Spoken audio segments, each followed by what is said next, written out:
ദൈവമേ, സ്തോത്രം സ്തോത്രം. മഹാപരിശുദ്ധനുമായ സ്വർഗീയ പിതാവേ, നടന്ന വിലയേറിയമായ വിശ്വാസനായ നന്ദിയോടെ നിന്നെ സ്തുതിക്കുന്നു, സ്തോത്രം ചെയ്യുന്ന കർത്താവേ. യഹോവേ, നീ അകൃത്യങ്ങളെ ഓർമ്മ വെച്ചാൽ കർത്താവെ ആറ് നിലനിൽക്കും. ദൈവമേ, സ്തോത്രം കർത്താവേ.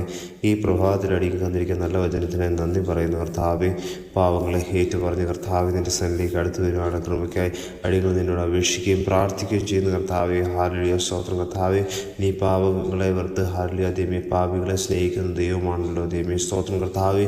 പാവങ്ങളിൽ നിന്ന് അകന്ന് കർത്താവ് നിൻ്റെ സന്നിധിയിലേക്ക് കർത്താവ് നിരപ്പ് പ്രാപിപ്പാൻ അടികളെ നീ ഈ ദിവസങ്ങളിൽ സഹായിക്കുമാറാകണമെന്ന് പ്രാർത്ഥിക്കുന്ന കർത്താവെ. സ്തോത്രം ദൈവമേ, സ്തോത്രം കർത്താവ്. നിൻ്റെ സന്നിധിയിൽ കർത്താവെ ഒരു അനുതാപത്തിൻ്റെ ഹല്ലേലൂയ സ്തോത്രം ഒരു നിരപ്പിൻ്റെ അവസ്ഥ അടികളുടെ ജീവിതത്തിൽ നീ ഈ ദിവസങ്ങളിൽ നൽകി അനുഗ്രഹിക്കുമാറാകണമെന്ന് പ്രാർത്ഥിക്കുന്നു. നിന്നോട് ഏറ്റവും പറ്റിച്ചേർന്ന വിശുദ്ധ ജീവിതം നയിപ്പാൻ അടികളെ നീ സഹായിക്കുമാറാകണമെന്ന് പ്രാർത്ഥിക്കുന്നു. അതിനായി അടികളെ നീ ഒരുക്കണം കർത്താവെ. വചനം കേൾക്കുന്ന എല്ലാവരും നീ അനുഗ്രഹിക്കണം, മഹത്വം കൊടുക്കണം. സ്വലു യേശു ക്രിസ്തുവിൻ നാമത്തിൽ തന്നെ. ആമേൻ, ആമേൻ, ആമേൻ.